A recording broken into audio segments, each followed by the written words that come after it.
मेरी सफाई की यात्रा बचपन में जापान के एक छोटे से कमरे से शुरू हुई थी, जहां मुझे व्यवस्थित माहौल की शांति बहुत भाती थी। मैंने कई तरीके आजमाए, लेकिन गड़बड़ी लौट आती थी। असली बदलाव तब आया जब मैंने पूछा, क्या ये खुशी देता है? अब सफाई मेरे लिए सिर्फ कम सामान रखने की नहीं, बल्कि खुशी चुनने की प्रक्रिया है। नमस्ते, मैं मैरी कोंडो हूँ। मैं एक टाइडिंग कंसल्टेंट और कोनमारी मेथड की निर्माता हूँ। मुझे सफाई और व्यवस्थित जीवन से खुशी फैलाना बेहद पसंद है। आज मैं आपके साथ अपने पसंदीदा सिद्धांत साझा करने के लिए बहुत उत्साहित हूँ, ताकि आपका घर भी खुशियों से भर जाए। कोनमारी मेथड का दिल एक सीधा लेकिन क्रांतिकारी सिद्धांत है। सिर्फ वही चीजें रखें जो दिल से जुड़ती हैं, या जैसा मैं कहती हूँ, जो खुशी देती हैं। यही मुख्य मापदंड है कि क्या रखना है और क्या छोड़ना है। जब आप सफाई करें, तो हर चीज को एक एक कर अपने हाथ में लें और खुद से ये बुनियादी सवाल पूछें। ये एक बहुत व्यक्तिगत प्रक्रिया है। जो एक इंसान को खुशी देता है, वो जरूरी नहीं किसी और को भी दे। ये सिद्धांत सफाई को सिर्फ एक शारीरिक काम से ऊपर उठाकर ध्यान की एक प्रक्रिया बना देता है। एक ऐसी बातचीत जिसमें आप खुद से पूछते हैं कि आपके लिए सच में क्या मायने रखता है। ये आपको अपनी अंतर्ज्ञान सुनना सिखाता है और आपके जीवन और घर को सिर्फ उन्हीं चीजों से भरना सिखाता है जो आपको खुशी और सकारात्मक ऊर्जा देती हैं। मेरे तरीके का एक और महत्वपूर्ण हिस्सा है सफाई को एक साथ एक बार में एक खास इवेंट की तरह करना। बहुत लोग रोज थोड़ा थोड़ा सफाई करने की कोशिश करते हैं, लेकिन ये तरीका अक्सर कामयाब नहीं होता, क्योंकि काम कभी खत्म ही नहीं होता और नतीजे इतने नाटकीय नहीं होते कि प्रेरणा बनी रहे। मैं सफाई को एक त्योहार की तरह मानने की सलाह देती हूँ, एक बार का जीवन बदल देने वाला प्रोजेक्ट। जब आप सफाई के लिए पूरा ध्यान और समय देते हैं, तो आपके घर का माहौल एकदम बदल जाता है। ये घर का पूरा रीसेट है, जिससे जबरदस्त ऊर्जा मिलती है और आप कभी फिर से अव्यवस्था की ओर नहीं लौटते। ये थोड़े समय की गहन मेहनत है, लेकिन इसके फायदे जीवन भर के लिए होते हैं। एक हमेशा साफ सुथरी जगह। इस प्रक्रिया को आसान बनाने के लिए जरूरी है कि सफाई स्थान के हिसाब से नहीं, बल्कि श्रेणी के हिसाब से करें। लोग अक्सर एक एक कमरे की सफाई करते हैं, लेकिन ये तरीका कारगर नहीं है। हम आमतौर पर एक जैसी चीजें घर के अलग अलग हिस्सों में रखते हैं, जैसे किताबें ड्राइंग रूम, बेडरूम और ऑफिस में।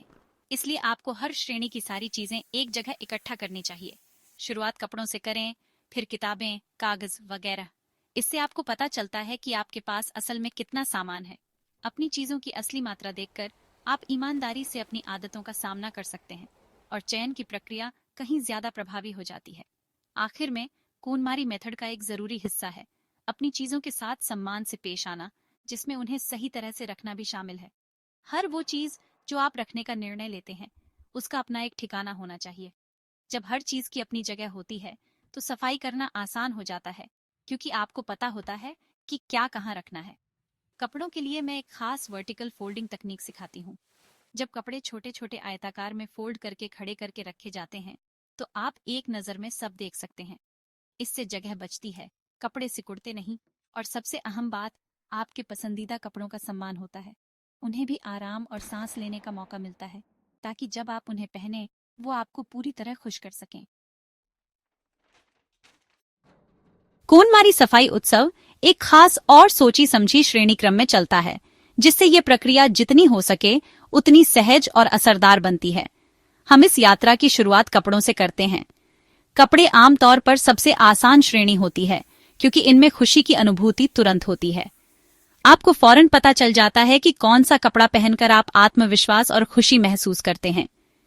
कपड़ों से शुरुआत करके आप पहचानना सीखते हैं कि क्या खुशी देता है, और ये निर्णय लेने की आपकी क्षमता और आत्मविश्वास को मजबूत करता है, जो आगे आने वाली मुश्किल श्रेणियों के लिए बेहद जरूरी है।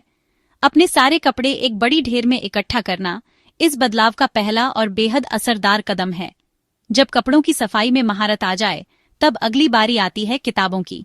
बहुत लोगों के लिए किताबें ज्यादा चुनौतीपूर्ण होती हैं, क्योंकि ये ज्ञान और आकांक्षाओं का प्रतीक होती हैं।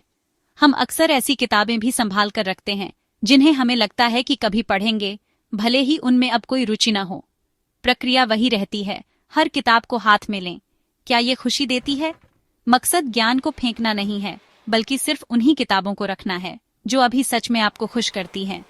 किताबों की अलमारी, जिसमें बस वही किताबें हों जो आपको खुशी देती हैं, उन किताबों से कहीं ज्यादा कीमती है जिनका बोझ आपको अपराध बोध देता है।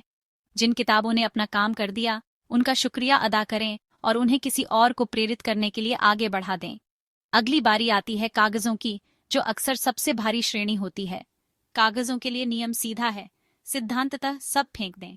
हाँ, आपको कुछ जरूरी दस्तावेज जैसे कॉन्ट्रैक्ट, वारंटी और आधिकारिक रिकॉर्ड रखने होंगे, लेकिन ज्यादातर कागज, पुराने बिल, जंक मेल, पुराने मैनुअल, इनका कोई असली मकसद नहीं होता और ये खुशी भी नहीं देते। कागजों के साथ सख्ती बरतकर आप न सिर्फ जगह बल्कि मन में भी बहुत हल्कापन महसूस करेंगे। जो थोड़े बहुत जरूरी कागज हैं उन्हें साफ सुथरे लेबल लगे फोल्डर में रखें। एक साफ कागज मुक्त माहौल गजब की स्पष्टता और शांति देता है। आखिरी श्रेणियां सबसे भावनात्मक और मुश्किल होती हैं। पहले आती है जिसमें किचन के सामान, इलेक्ट्रॉनिक्स, शौक से जुड़ी चीजें वगैरह आती हैं। फिर आती है सबसे कीमती श्रेणी, भावनात्मक वस्तुएं जैसे फोटो, चिट्ठियां और यादगार चीजें। सफाई यात्रा के इस मुकाम तक पहुंचते पहुंचते आपकी खुशी पहचानने की क्षमता पूरी तरह विकसित हो जाती है। अब आप इन चीजों को स्पष्टता से देख सकते हैं, समझ सकते हैं कि कौन सी चीजें सच में मन को खुश करती हैं और घर में सम्मान के साथ रखी जानी चाहिए। ये आखिरी कदम आपके सफाई उत्सव को पूरा करता है, जिससे आप सिर्फ उन्हीं चीजों से घिरे रहते हैं जो आपके सपनों वाले जीवन का साथ देती हैं। अगर आपको मेरी ये सफाई यात्रा पसंद आई हो तो एक लाइक जरूर दें, और अगर आप भी अपने जीवन में और अधिक सुकून और प्रेरणा चाहते हैं तो चैनल को सब्सक्राइब करना न भूलें। आइए हम साथ मिलकर अपने घर और मन को और भी खूबसूरत बनाएं। मेरी किताब the life changing magic of tidying up के जरिए मेरी सोच और विधि दुनिया भर में पहुंची। मैंने कभी नहीं सोचा था कि ये किताब लोगों की जिंदगी में इतना बड़ा बदलाव लाएगी। मेरा मकसद था सफाई के जरिए मिली खुशी और आजादी को सबके साथ बांटना। इसमें मैंने अपने खास तरीके की पूरी जानकारी दी, खुशी देने वाले सवाल से लेकर श्रेणी दर श्रेणी सफाई तक। पाठकों को ये बात छू गई कि सफाई सिर्फ सफाई नहीं बल्कि आत्म खोज का सफर है। ये किताब अंतरराष्ट्रीय बेस्ट सेलर बन गई, दर्जनों भाषाओं में अनुवादित हुई।